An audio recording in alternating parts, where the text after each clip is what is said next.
Hello everybody, Army of Otters here, and today we're going to be doing a speed run of the mission The Covenant on Legendary difficulty in order to get that devastating achievement for beating all Halo 3 missions on Legendary in under 3 hours. This mission is by far the hardest in my opinion, so as soon as you get out of the Pelican, come over here and just kill those grunts. You can throw a grenade at them. You don't really have to kill the guys in the middle, just get the guys on the left. Take out your Spartan laser and laser that first shade turret. The reason we do that is because that is the only shade turret that'll kill you. The other one, the further one that's away, won't kill you as you run past the enemies. There is a fuel rod brute on that hill there, but he will not kill you. I've ran through this section many times and I've never had him kill me. Basically, the fuel rod is just too slow for him to accurately target you. So I'm going to speed this up. As you can see, we just decided to run and skip past that entire area.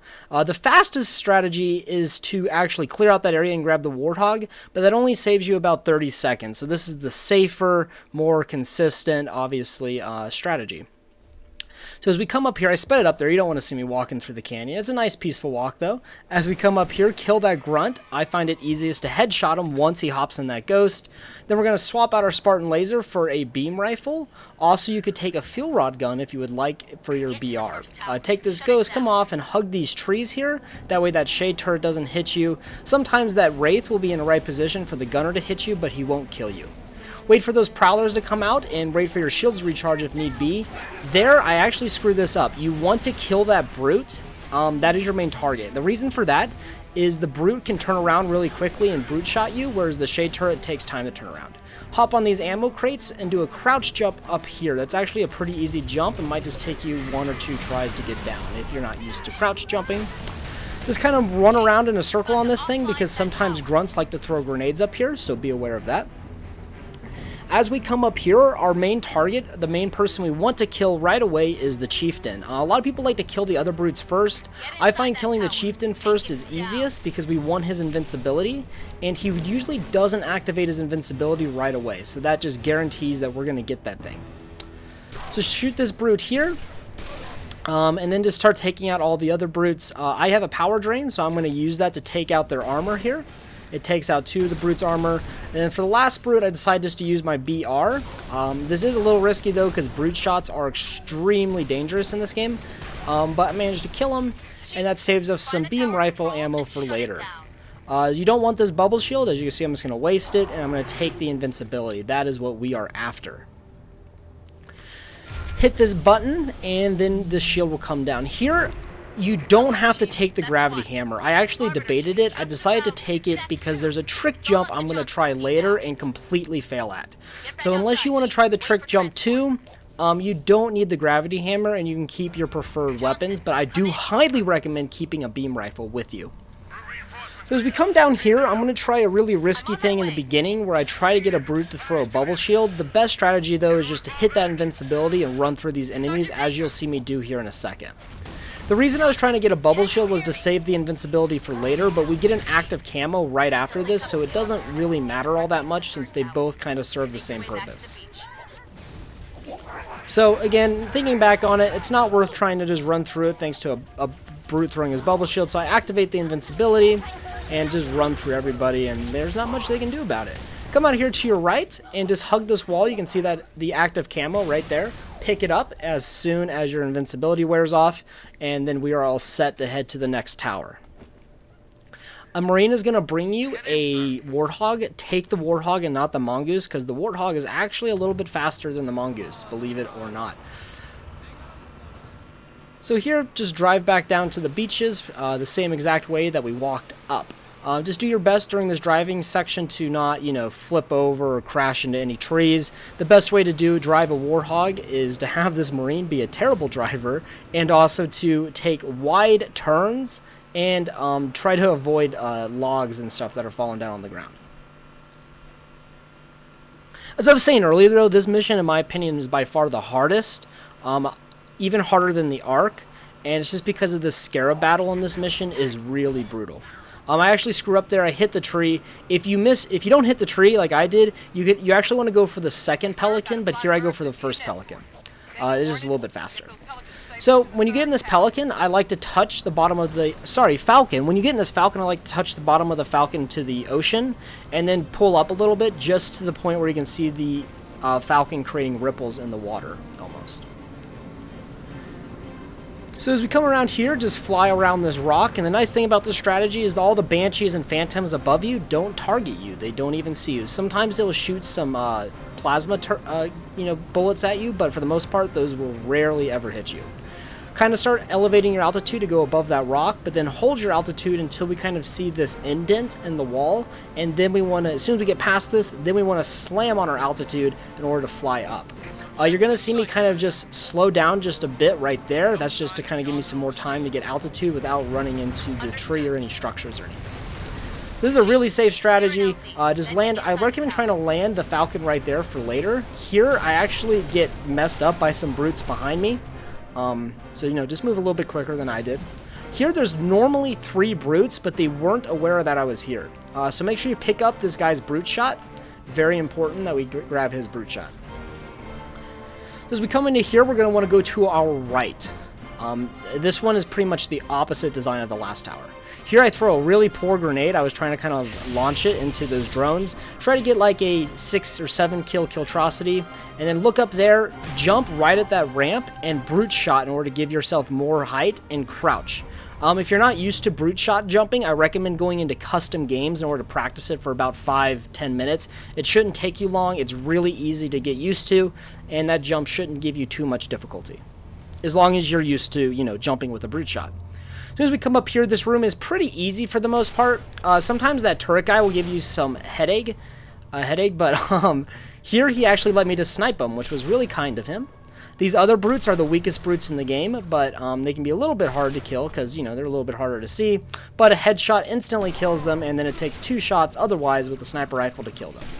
So there I took off his armor. I'm like, all right. And then boom, last shot of my beam rifle made it count. I'm going to pick up a Mauler and this guy's platinum pistol just to have some weapons with ammo. And then I'm going to run up here and hit this button in order to activate the next part. Here we're going to have some flood crash into this tower. Just jump on over them. They really aren't much trouble at all. Jump up here and hit that button. Look behind you because sometimes these flood forms like to jump in the elevator with you and try and hitch a ride, but, can't do that during 2020 due to social distancing, and, so, just kill them if they do that. I apologize. That was a really bad joke. But anyways, as soon as you cut down here, jump down. And there's going to be a ton of brutes to your right, so as soon as this hunter kind of looks at you, activate that active camo, and then what you want to do is you want to try and grenade these guys out here. I actually missed because I hit that brute form, but it doesn't really matter. Grab your gravity hammer. If you had one, you should also grab a BR. There should be a BR being held by a flood. You should have grabbed it. I didn't, but thankfully one of these Marines has a BR, so I'm like, thanks, buddy. Take his BR, and then I'm going to jump down here and take the Gosshog. The Gosshog is far superior. You don't even really need anybody in it if you want to go fast because this strategy is so sound. The biggest risk is the very beginning, and that is being hit by a power drain due to the Brute Chieftain, and I'll show you right here. So as you come around this corner, hug the wall to the right as much as physically possible. You see that brute that with the fuel rod? Sometimes he'll throw a power drain at you, which will end up killing you because then the Prowler turret will kill you. But that's pretty rare, and this strategy is super sound. As we come down here, fall off this little cliff here, come up this slope, and we're going to take a hard right turn, kind of past this rock, and we're going to go up this slope. And up here, enemies won't really shoot you, so you don't have to worry about that. And this lets us skip the Wraith in a brute with a fuel rod, making everything easier. Don't floor it down this mountain, because otherwise the game will kill you because it thinks you're falling so fast. So this is the Scarab battle. I hadn't died up to this point. I died like 7 times during this battle. The first strategy I'm going to show you is, in my opinion, the best strategy, but it doesn't work for me, and I grew really frustrated and almost redid the entire mission. So you'll see everything that happens. Anyways, my trick here is when you're trying to get on this Scarab, aim your Falcon for the middle of the Scarab. As you saw, I failed there, and I was like, alright, I'll try again. And then this time he blew up my Falcon, and then he's going to launch me really, really far, which is going to kill me. So, that's great. So once again, we're going to wait for this Falcon. And so, again, kind of lower yourself. You see this slope on your left. Try to match the altitude of the very tippy top of that. Come in and aim your Falcon, sorry, to the middle of the Scarab as he's coming up, and you should land perfectly on him. But there, the other Scarab killed me, his partner, which was really upsetting. That out of all the targets he could have possibly targeted, he went after me. Again, a lot of RNG right here. So again, this is a really perfect landing. Get out. Kind of landed on his leg here, but you know, whatever, just go over here. Now you have to be careful, because if you kill this Scarab too quickly, it'll actually glitch out and kill you as well. So I wait for his leg to start moving, otherwise you get launched out of the Scarab for some weird reason and it kills you.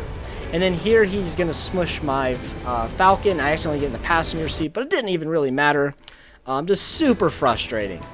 So I'm going to show you one more time what this looks like landing on this Scarab on the left. Hopefully this strategy works out a lot better than for you. This is from Naked Eli. This is his strategy, and it usually works out, but for whatever reason, I just really struggled with it.